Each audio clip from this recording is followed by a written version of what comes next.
阿力，你畫緊啲乜嘢嚟㗎？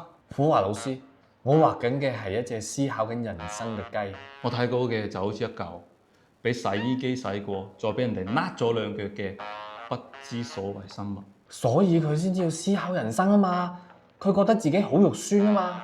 阿力，你知道畫畫最大秘訣係咩嘛？係天分定係靈感？係多畫，唔好怕核突。吓？你睇呢個世界，所有嘅大師一開始畫嗰啲嘢都係好核突嘅。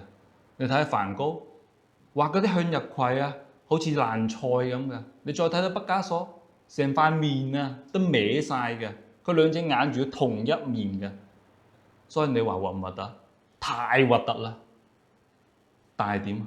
你畫得唔夠人哋多啊嘛。哦，所以虎華老師嘅意思係，只要我畫得夠多，核突到極致，就可以成為大師。醒就係呢個道理，核突到盡頭就係藝術。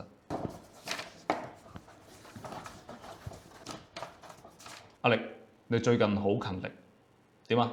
有咩作品俾老師欣賞下？有啊，虎華老師，我完全明白晒你嘅意思啦。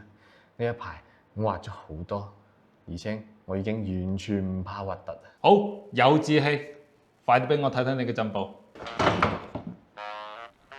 我明白咗，要成為大師，就要從生活裏面最核突嘅嘢開始練習。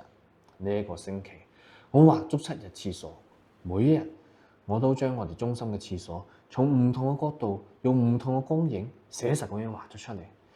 呢張係朝早嗰陣啱啱食咗早餐。我話你唔好怕畫得核突，唔係叫你去畫啲核突嘢啊！